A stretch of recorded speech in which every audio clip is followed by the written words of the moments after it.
Class 11th आज हम लोग बड़ा ही इम्पोर्टेंट टॉपिक पढ़ने जा रहे हैं जिसका नाम आपको बुक में तो नहीं मिलेगा, लेकिन इनके बगैर जो बड़े बड़े मैकेनिक्स के क्वेश्चन हैं वो हो भी नहीं पाएंगे।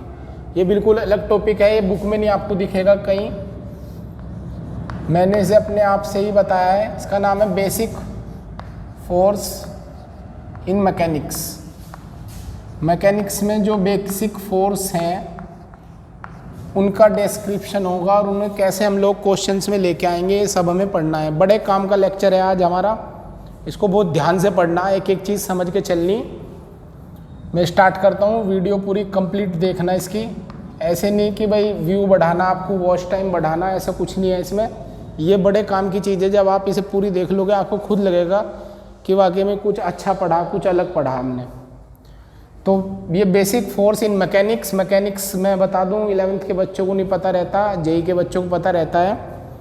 मैकेनिक्स आपकी जो फर्स्ट बुक होती है फिजिक्स की 11th की, ग्रेविटेशनल तक, जहाँ force, momentum, speed, velocity, acceleration पढ़ते हैं, इसकी स्टडी को मैकेनिक्स कहा जाता है। तो मैंने इसको 4 टाइप में डिवाइड किया है। कितने टाइप्स में? 4 टाइप्स में, जो मैं मैकेनिक्स में यूज करूँगा। 4 टाइप मैंने इसकी ली है। पहली टाइप मेरा फोर्स है वेट। पहले फोर्स का नाम क्या है? वेट। रिप्रेजेंट हम W से करेंगे, फॉर्मूला होगा mg।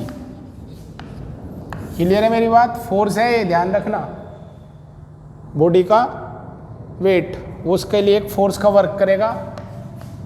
कहाँ वर्क करेगा? वेक्टर क्वांटिटी होती है फोर्स, तो 2 चीज़ होनी जरूरी, कहाँ पे लगाना और डायरेक्शन क्या होगी।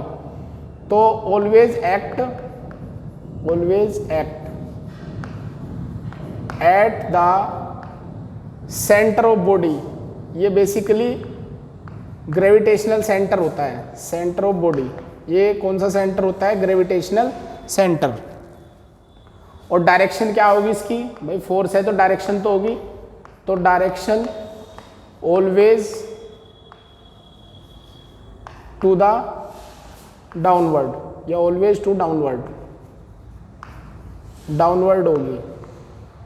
और बिल्कुल ये तो अपनी लैंग्वेज में लिखी मैंने चीज़, बाकी ये पर always toward the center of earth होती है, always toward the center of earth, center of earth.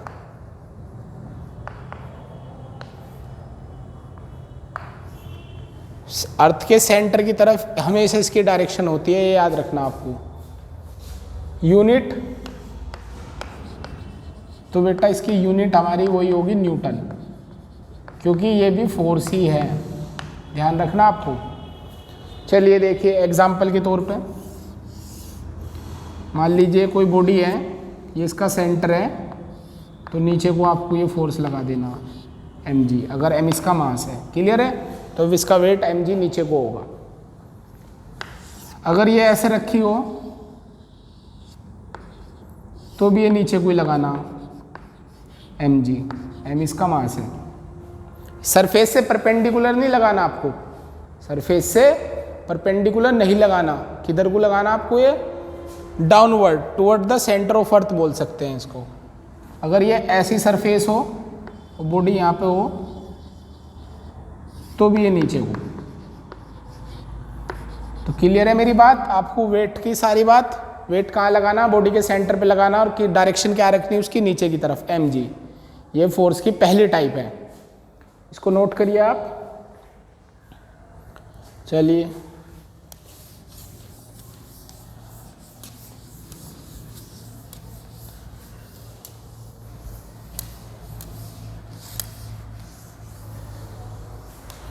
Type 2, दूसरी टाइप जो मैंने ले रखी, इसे रिएक्शन बोलते हैं। रिएक्शन फोर्स, ये वही अपना न्यूटन्स एक्शन रिएक्शन वाला नाम है, रिएक्शन। तो रिएक्शन हमेशा तभी लगती है जब बॉडी किसी के ऊपर एक्शन कर रही हो, मतलब जब बॉडी किसी दूसरी बॉडी के कांटेक्ट में होगी, तब दूसरी बॉडी पे अगर इसने एक्शन लगाया तो दूसरी बॉडी इस पे एक रिएक्शन लगाएगी। तो रिएक्शन हमेशा टच पॉइंट पे लगती है। मैं बिल्कुल लोकल वर्ड यूज करूँगा। Always act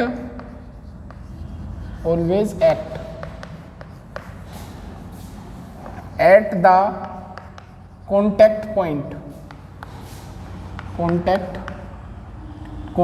point between two surface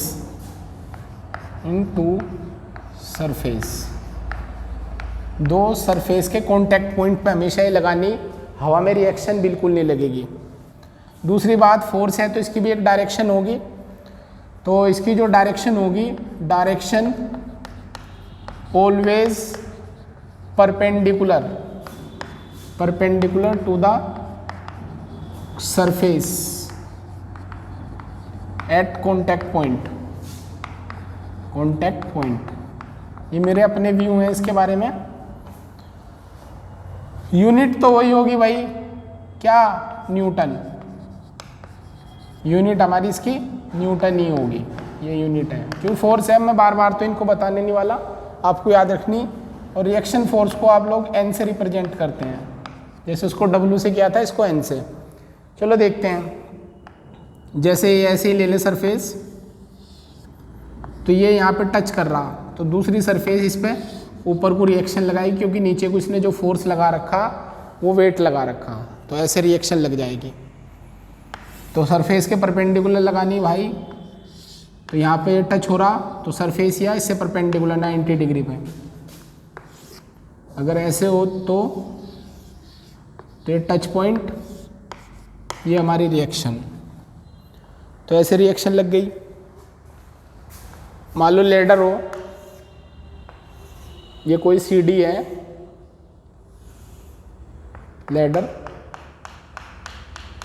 तो यहाँ टच कर रही है, देखिए, तो सरफेस ये है ऐसे, तो इसके परपेंडिकुलर लाइन ये बनेगी। यहाँ पे ये है सरफेस, तो परपेंडिकुलर लाइन ये बनेगी।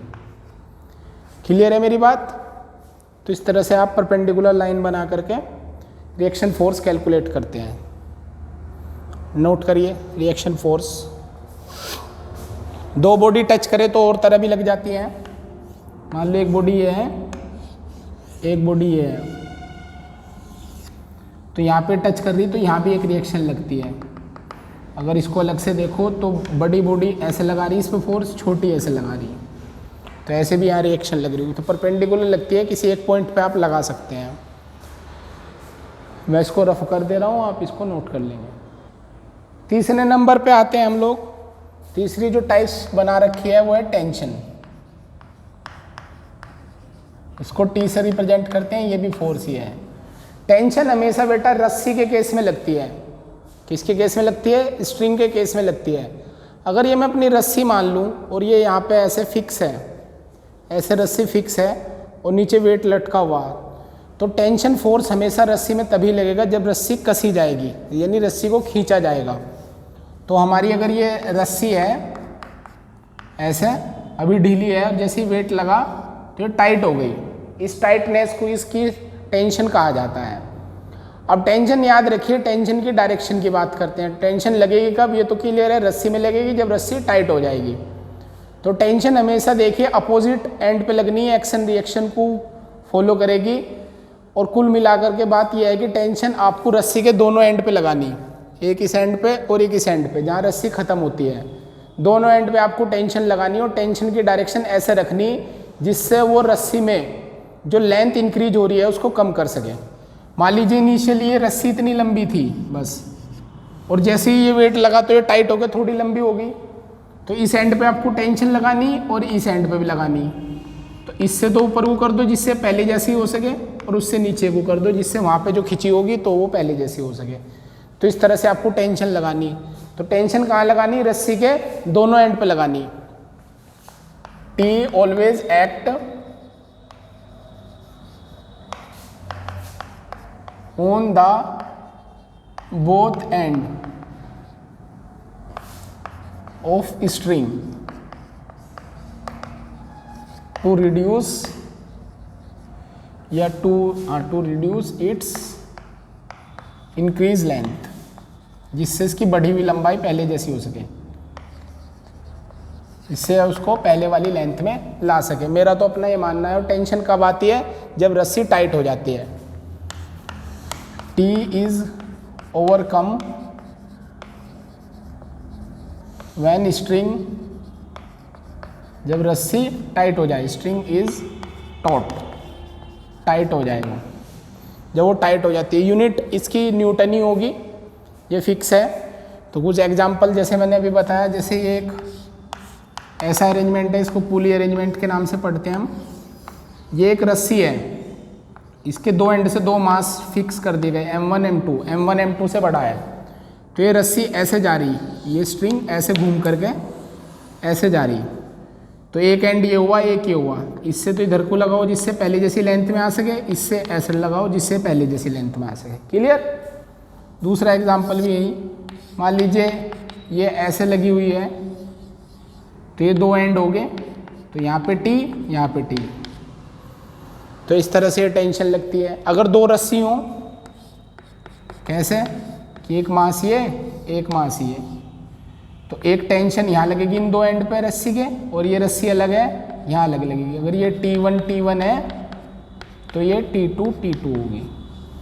क्लियर है मेरी बातें। एक एक बात को बहुत ध्यान से देखना और एक एक एग्जाम्पल को बड़े अच्छे से समझना है, क्योंकि मैं बहुत उससे समझ आ पा रहा हूँ इसको। ये नॉर्मली बच्चों को समझ में नहीं आते, जब इनके क्वेश्चन कराए जाते हैं स्कूल में तो ये समझ नहीं आते। ये इनका बिल्कुल बेसिक से बता के चल रहा है मैं आपको, कहाँ आपको लेना। और अभी न्यूटन्स लॉ ऑफ मोशन जो चल रहा है, इसमें आपको जो रस्सी लेनी इस चैप्टर में, उसके लिए भी बता देता हूँ। इन दिस चैप्टर, इस चैप्टर में स्ट्रिंग जो होगी हमारी वो मासलेस होगी, स्ट्रिंग मासलेस होगी, और जो पुली होगी ये भी मासलेस प्लस फ्रिक्शनलेस, कोई फ्रिक्शन नहीं होगा। क्लियर है मेरी बात। तो ये तीसरा फोर्स हुआ हमारा टेंशन। नोट करिए इसको।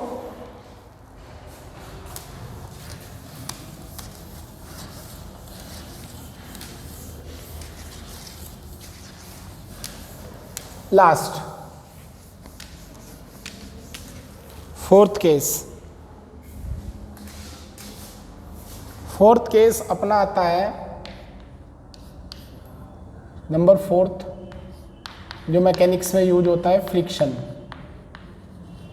तो फ्रिक्शन को यहाँ तो मैं थोड़ा बताऊंगा, क्योंकि अगला चैप्टर जो इसका सेकंड पार्ट है न्यूटन्स लॉ ऑफ मोशन का, उसमें फ्रिक्शन ही पढ़ना है मेरे को और आपको भी, तो वहाँ पे इस पे ज़्यादा अच्छे से डिस्क्राइब किया जाएगा। बस फिलहाल तो याद रखिए, ऑलवेज एक्ट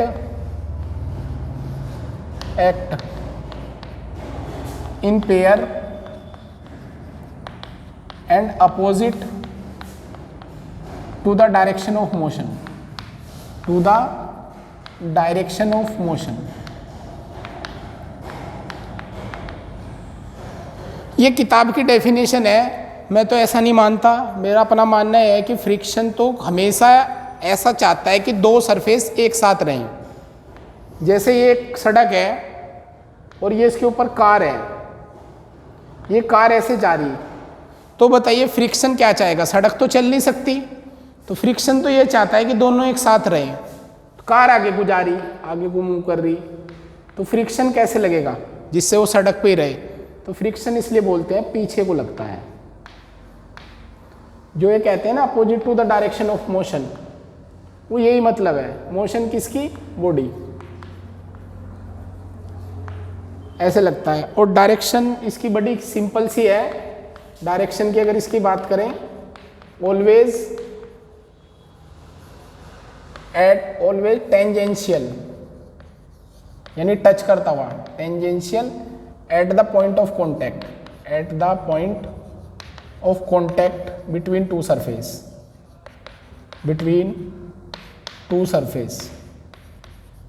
आप मेरी साथ मत लिखा कीजिए बेटा, मैं तो टाइम देता हूँ बाद में नोट करने का जब पूरा हो जाता है।